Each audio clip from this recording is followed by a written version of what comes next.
Hello everyone, नमस्कार। तो आज हम बात करने जा रहे हैं समाधिपाद के 31वें सूत्र के बारे में। 30 सूत्र के बारे में हम चर्चा कर चुके हैं।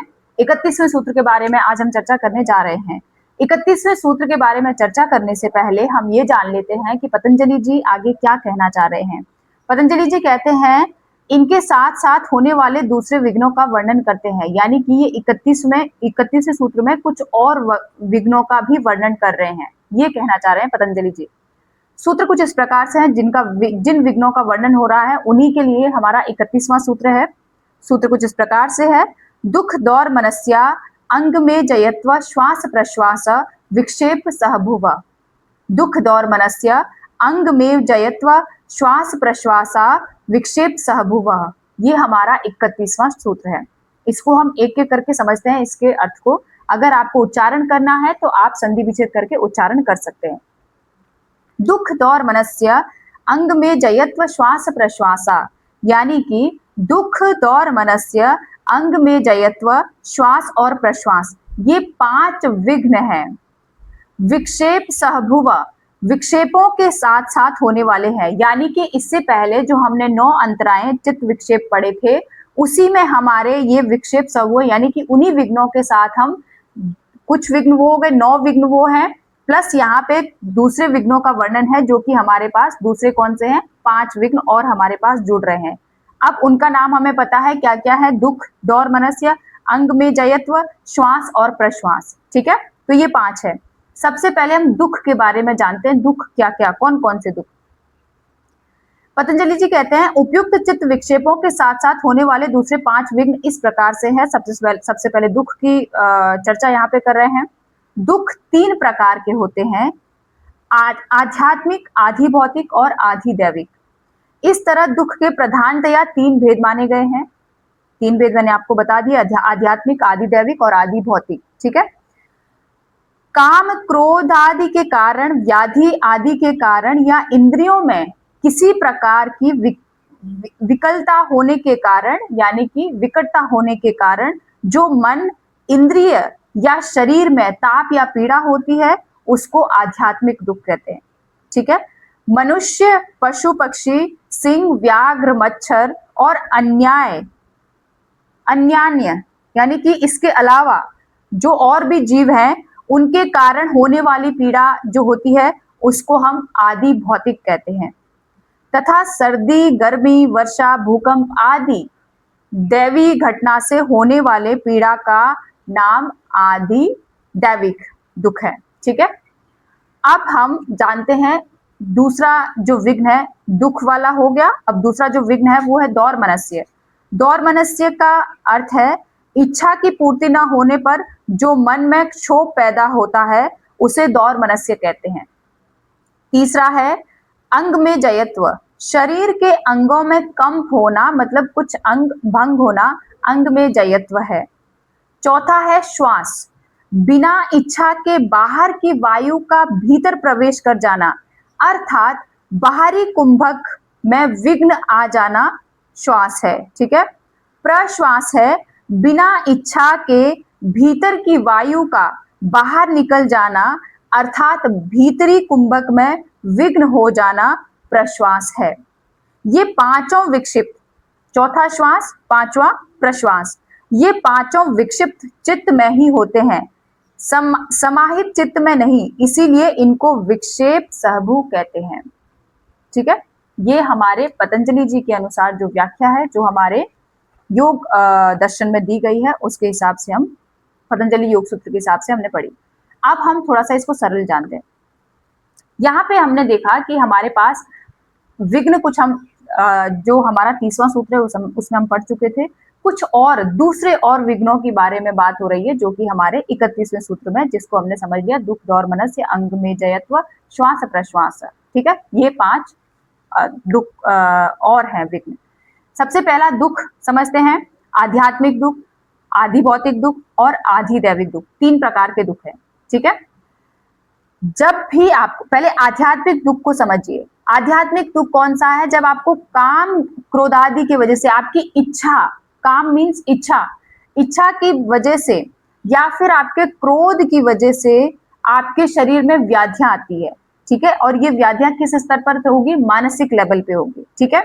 जब आपके मानसिक लेवल पे ये व्याधियां होती है तो मनोस्थिति जब आपकी बिगड़ती है तो आपके शरीर में भी व्याधि आने लगती है, यानी कि आपके इंद्रियों में विफलता होने लगेगी, आपका मन विचलित होने लगेगा और आपकी इंद्रियां या शरीर में ताप बढ़ने लगेगा, यानी कि पीड़ा बढ़ने लगेगी।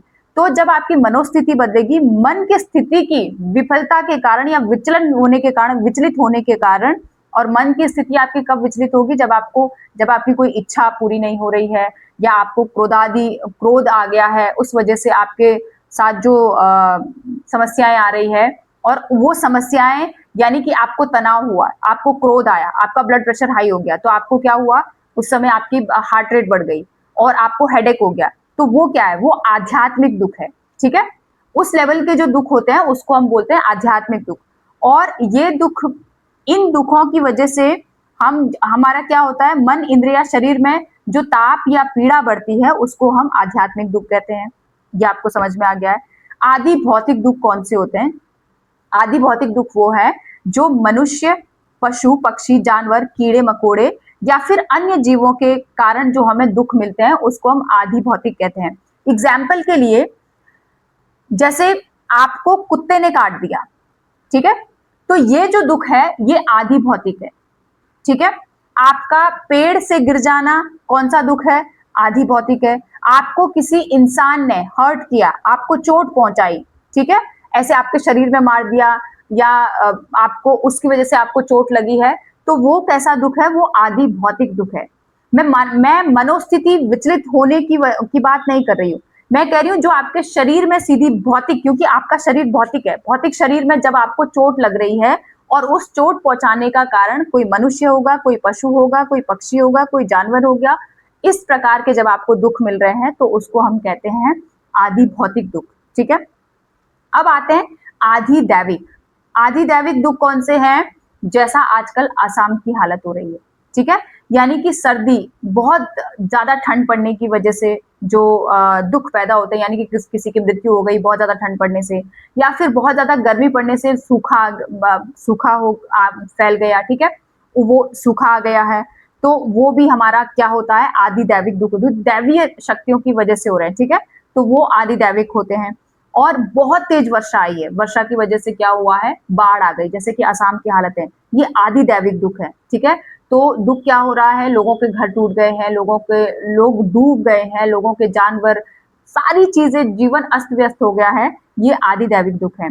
भूकंप आ गया, भूकंप की वजह से लैंडस्लाइड हो गया और बिल्डिंग्स गिर गई, उसके नीचे कुछ लोग दब के मर गए, या फिर कुछ लोगों को चोट लग गई, या जो वहां पे जान माल को हानि हुई है, वो सारी चीजें, उसको हम क्या कहते हैं? आदि दैविक दुख कहते हैं, ठीक है।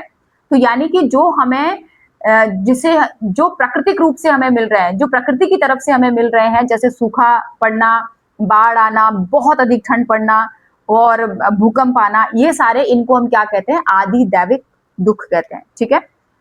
अब आते हैं दौर मनस्य। दौर मनस्य एक मनस्थिति है, जब आपके इच्छा की पूर्ति न होने पर मन का भाव या मन की स्थिति, जिस समय जब आपकी इच्छा की पूर्ति नहीं हुई, उस समय आपके मन की जो स्थिति है उसको हम दौर मनस्य कहते हैं, ठीक है। उस समय आपके मन में जो भाव आ रहा है वो स्थिति दौर मनस्य की है। अगला है अंग में जयत्व। शरीर से अपंग होना, या शरीर का कोई अंग ऐसा है जिसकी वजह से आपको परेशानी उठानी पड़ रही है, तो वो क्या होता है? अंग में जयत्व होता है। चौथा है श्वास। श्वास, यहाँ पे आप ऐसे समझिए, श्वास मतलब सांस अंदर लेना, लेकिन जब आपने कुंभक लगाया है, आपने आपके बिना अनुमति के जब श्वास अंदर चली गई, तो वो भी हमारा क्या है? विक्षेप सहभूव है, वो भी एक विघ्न है।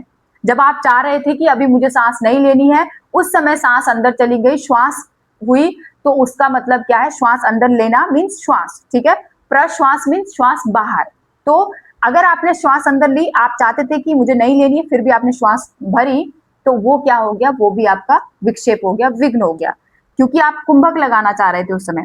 दूसरा प्रश्वास, आपने अंतः कुंभक लगाया था और आपके अनुमति के बिना श्वास बाहर आ गई, तो वो भी क्या है? प्रश्वास, यानी कि वो भी विघ्न है, वो भी आपके योग की यात्रा में आपकी जो आपने जो योग धारणा उस समय ठानी है कि मुझे ऐसे करना है, मुझे कुंभक लगाना था, अंदर कुंभक लगाना था, लेकिन आपकी श्वास बाहर आ गई, तो वो क्या हो गया, वो भी विघ्न हो गया आपकी योग की यात्रा में। ठीक है, तो ये है हमारे विक्षेप सहभुव। ठीक है, यानी कि कुछ और विघ्न जो हमने ये 5 पढ़े, दुख, दौर मनस्य, अंग में जयत्व और श्वास प्रश्वास, ये 5 प्रकार के कुछ और विघ्न, 9 अंतराएं हम पढ़ चुके हैं, प्लस ये 5 और विघ्न आ गए हैं। ठीक है, तो ये था हमारा 31वां सूत्र। आई होप आप लोगों को समझ में आया होगा, और अगर आपको समझ आया है तो प्लीज वीडियो को लाइक जरूर कर दें, चैनल पर अगर नए हैं तो चैनल को भी सब्सक्राइब कर दें, बेल आइकन का बटन दबा दें ताकि आपको न्यू वीडियोस के नोटिफिकेशन मिलते रहे। Thank you, thanks a lot, बहुत बहुत धन्यवाद।